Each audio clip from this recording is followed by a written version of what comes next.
Bueno, y hoy con motivo del Día de la Lucha contra el Hostigamiento Sexual en el ámbito laboral, el Ministerio de Trabajo está realizando un interesante operativo en varios restaurantes y locales del centro de Lima. Eduardo García, director regional del Ministerio de Trabajo, dio algunos detalles sobre este operativo y también precisó que si alguien es víctima de acoso puede denunciar ante su misma empresa o puede comunicarse a la línea 1819, donde también recibirá asesoría. Las empresas están obligadas a tener canales de atención, un procedimiento de denuncia y atender rápidamente cualquier denuncia de acoso sexual laboral. La norma ya establece que ellas pueden presentar su queja ante las empresas, pero las empresas por lo general no tienen implementado este servicio. Lo que hacemos es tener la línea 1819 para que sepan que tienen un servicio de orientación, tanto legal como psicológica, y por supuesto se pueden dirigir también directamente al local del Ministerio de Trabajo. Es preciso señalar que la línea 1819 guarda la reserva del caso, ¿no? Reciben la orientación y si hubiera algún tipo de abuso, nosotros corremos traslado a SUNAFIL para que apliquen las medidas correctivas y las sanciones que correspondan, ¿no? Bueno, el acoso sexual es un delito y es penado hasta con 5 años de cárcel. Y hoy, que es el día de la lucha contra el hostigamiento sexual en el ámbito laboral, es importante que la víctima sepa reconocer primero un hecho de hostigamiento, de acoso sexual laboral. Y también tiene que saber qué medidas tomar, hasta dónde acudir, qué procedimientos realizar para que esto no siga siendo un dolor de cabeza para la víctima. Nosotros vamos a conversar sobre este tema con Karina Dávila. Ella es gerente legal de BDO en Perú. ¿Cómo estás? Bienvenida. Gracias por estar aquí con nosotros. Gracias a ustedes. Muchísimas gracias por la invitación. Y sí, es un día muy importante porque de cierta manera muestra el compromiso del Estado respecto a esta prevención. En buena cuenta tiene que ser un tema de prevención contra el hostigamiento sexual en el ámbito laboral, pero por otro lado también invita a las empresas a que se puedan verse mucho más comprometidas en lo que respecta a este tema, ¿no? Que tanto afecta a nosotros. Es una ley que ya ha sido aprobada el año pasado y que parece que está teniendo buenos resultados. Sin embargo, sí falta aún más compromiso de parte de las empresas, falta también el reconocimiento de la propia víctima de lo que es el acoso sexual y cuál debería ser su accionar ante hechos como estos, ¿no? Claro, en realidad esta normativa data del 2003. Ha sufrido una suerte de cambios. El primero de ellos fue en el 2009, el segundo de ellos ha sido en el 2018. Es por eso que quizás ha sido tan poco, de cierta manera, tratada, tan poco publicada, que nosotros lo consideramos como algo nuevo, pero no. En sí, nuestra legislación ya establecía ese tipo de supuestos. La particularidad ahora viene a ser el entendimiento del hostigamiento sexual. En sí viene a ser un acto de hostigamiento sexual o puede ser un acto sexista. Es importante que se tenga en claro esto, ¿no? Por otro lado, también es importante que se tenga en cuenta que en sí la persona que se ve afectada no necesariamente va a tener que necesitar pruebas para efectos de demostrar este acto en el cual se siente que se encuentra inmerso. Eso es importante, ¿no? Saberlo, ¿no? Porque a veces la víctima tiene cierto temor para poder acusar o denunciar este tipo de hechos, sobre todo si tiene que hacerlo en una primera instancia con su jefe o con el gerente de la empresa donde trabaja, y cree que al no tener pruebas, pues esto no va a quedar en nada. Eso es otra cosa que teme la víctima. Exactamente, y es importante que en principio no solamente un trabajador puede denunciar un tema de hostigamiento, un practicante preprofesional, un locador de servicios. Entonces, si bien es cierto, esta norma indica ámbito laboral, no solamente estamos hablando de gente contratada desde el punto de vista del régimen laboral de la actividad privada. Con respecto a tu consulta, efectivamente, no es necesario que existan pruebas y tampoco reiterancia. Solamente hay un tema de rechazo. Entonces, esta persona tiene que sentirse afectada y con ocasión a ello plantear a la entidad dentro de la empresa que corresponda. Si bien es cierto, en un principio tendría que ser el jefe de recursos humanos, pero hay empresas que quizás no lo tienen, son muy pequeñas. Quizás sea el gerente general, quizás sea la persona encargada. pero en buena cuenta, independientemente del tamaño de la empresa, por ejemplo, nosotros en BDO tenemos una serie de clientes que recién inician operaciones o que ya son empresas grandes. Independientemente de ellos, siempre les recomendamos que establezcan sus propias políticas, ¿no?, de este tema. ¿Y cómo es que la empresa atiende este tipo de denuncias? ¿Qué tipo de procedimientos debe tomar? Porque la víctima también teme represalias por parte de quien la está acosando, pero también teme perder su trabajo. Correcto. Que básicamente es uno de los factores, digamos, más fuertes como para no denunciar y soportar o renunciar al trabajo también, pasa en muchos casos. Correcto. Bueno, en principio tiene que haber una cultura preventiva de la empresa, porque no es lo ideal que esto ocurra, ¿sí? Entonces tiene que establecer políticas internas en función a la propia cultura corporativa de la compañía para efectos que esos actos no se den. Pero si en caso estos se den, lo que la empresa tiene que tomar en consideración, imaginémonos que es una empresa que no tiene conocimiento de este tema y ocurre una denuncia. Tiene un plazo de 20 días como máximo para poder atender este tema. ¿Este tema qué implica?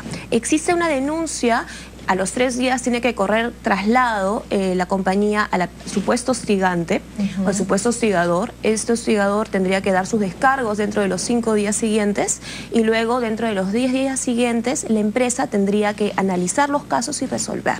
En buena cuenta el empleador vendría a ser como un juez que tiene que analizar todos los hechos, ¿no? Claro, ¿y qué tipo de acciones se puede tomar desde la empresa? Digamos, desde apartar a esta persona que está hostigando a su víctima, la invita a retirarse de la empresa. ¿Qué tipo de medidas adoptan? No, claro, como tú bien lo mencionas, pasa por una serie de evaluaciones, se escucha a quien sería el acosador y demás, se escucha a la víctima también. Ya no es responsabilidad de la víctima presentar pruebas, sino ya la misma empresa apoya en ese sentido, pero que finalmente si se llegara a comprobar esto, ¿cuáles son las medidas que tendría o que ustedes aconsejan que tome la empresa? Bueno, en buena cuenta hay que establecer dos etapas. La etapa investigatoria, porque aquí también puedo establecer medidas, puedo cambiar de lugar al supuesto hostigador. Lo que también puedo hacer, puedo suspenderlo de sus labores. Pero, bueno, nosotros, si bien es cierto, no le establece la norma, nosotros recomendamos que sea una licencia en calidad de licencia con goce de haberes, porque en principio sería una inocente hasta que se pruebe lo contrario. Estamos en una etapa de investigación. También podríamos cambiar de sitio a la persona denunciada, de que está denunciando el hecho, siempre y cuando ella lo solicite. Entonces hay ciertas medidas que sí se entienden como medidas cautelares. Entonces, pero luego de ello, cuando ya resuelve y se indica, se observa que esta persona efectivamente estaba hostigando, la normativa contempla el supuesto que sea la comisión de una falta grave y yo pueda despedirlo sin necesidad de pago de indemnización laboral alguna, ¿no? Digamos, el primer canal o lo primero que tendría que hacer la víctima es ya sea su jefe inmediato, bueno, recursos humanos, que es la vía, digamos, encargada de poder atender ese tipo de asuntos, o gerencia general. Correcto. Bueno, en realidad también muchos de nuestros clientes, por ejemplo, ¿no?, ya en el desarrollo del mercado, ya se están estableciendo canales de denuncia. Canales de denuncia. Que atiendan específicamente este tipo de casos. Exacto. Si bien es cierto, en sí la normativa establece que hay canales de denuncia con respecto a la Comisión de Actos de Corrupción, igual también pueden existir canales de denuncia con respecto a indicar este tipo de hechos o denunciarlos. Sin embargo, ahí hay que tener cuidado, porque, por ejemplo, yo puedo denunciar un hecho, pero de cierta manera igual yo me tengo que verme identificada, no pueden ser anónimos. Porque yo estoy denunciando que estoy siendo afectada. Claro. ¿Ok? Entonces quizás ese sea un primer eslabón, pero en realidad la cadena es un poco más larga, ¿no?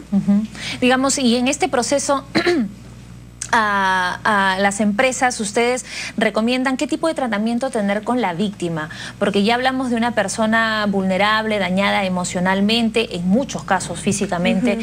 ¿Cuál debería ser el trato que se le tendría que dar a esta persona? Incluso he visto casos donde se le ha tenido que dar algún tipo de licencia y también se pide el soporte psicológico por parte de la empresa, porque el hecho se está generando en el centro laboral. Sí, y ahí es una parte muy interesante, porque si bien es cierto, esta normativa regula el hostigamiento sexual en el ámbito laboral, tenemos que entenderlo no solamente como el centro de trabajo, sino también como, por ejemplo, un evento de trabajo, una reunión fuera, ¿no? Entonces es importante tener en cuenta eso, porque hay muchas personas que se ven hostigadas, pero no en su centro de trabajo, no durante su jornada laboral, sino posterior a ella, ¿no?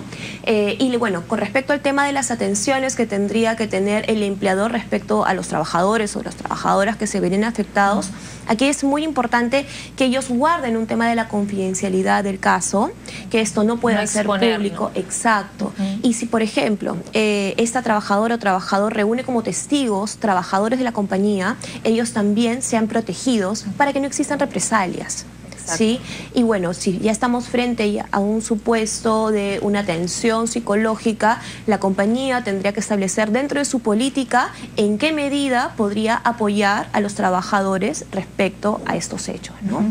Y en el caso... Sí, gracias. Para cerrar la idea. Todo comprende en el tema de la autorregulación de la empresa. Establecer sus propias normativas en base al piso mínimo que establezca la norma. Y cuando no ocurre eso en la empresa, cuando la víctima ha acudido al empleador, ha ido a las instancias correspondientes dentro de su centro laboral y no han atendido su denuncia, ¿qué medidas podría adoptar? Bueno, la víctima va a tener completo derecho de denunciar a la compañía dándose por despedida y de esta forma va a solicitar el pago de una indemnización por despido arbitrario. Sí.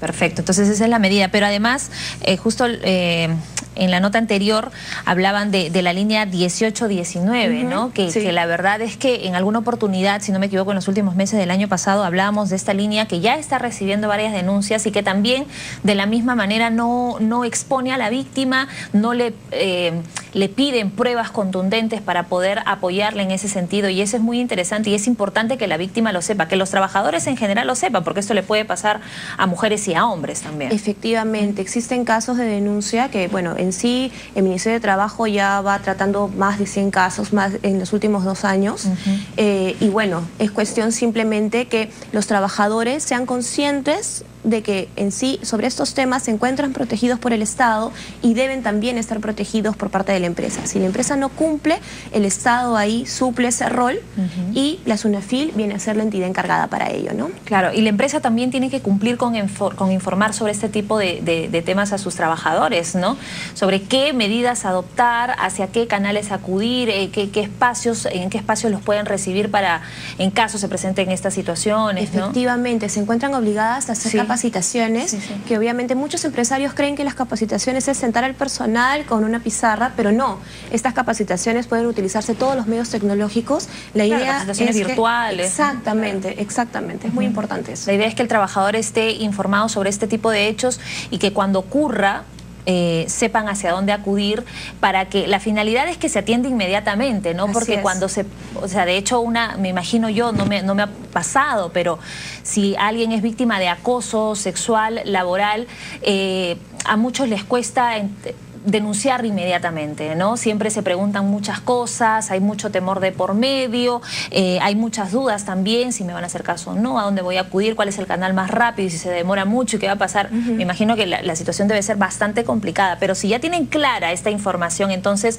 la denuncia puede llegar directamente y puede ser atendida lo más pronto posible, que es lo que se desea, ¿no? Así es muy importante el rol de las empresas para ese tipo de temas, porque siempre y cuando se podría decir desde el alto rango de la compañía, se adopte en verdad esta cultura de prevención. Yo creo que aquí la clave es la cultura de prevención. Claro. Si ya ocurren los hechos, bueno, hay que establecer medidas de mejora, pero es importante que en virtud de esta cultura de prevención los trabajadores se vean completamente, se sientan, mejor dicho, completamente con el soporte necesario, que ante el supuesto que se ocurra este hecho en la empresa, ellos van a poder ser atendidos, ¿no? Ya con la implementación de esta ley que sanciona el acoso en todas sus formas, ya se están presentando menos casos, ¿no? Ya la gente sabe qué hacer y eso es básico. Y aparte también el supuesto hostigador ya sabe que no lo puede hacer. Se limita. Exacto. Entonces, si bien es cierto esta norma, quizás muchas empresas pueden decir, bueno, ¿es una obligación más? No, yo creo que nosotros en BDO lo vemos como una oportunidad también para hacer una contribución respecto a las mismas funciones del Estado, ¿no? Eso es un beneficio para el trabajador. Así es. Bueno, muchas gracias por estar aquí con nosotros. Ha sido interesante conversar contigo. Karina Dávila, gerente legal de BDO en Perú, estuvo en la central de informaciones. Vamos a hacer una pausa y ya regresamos con En Primera Fila.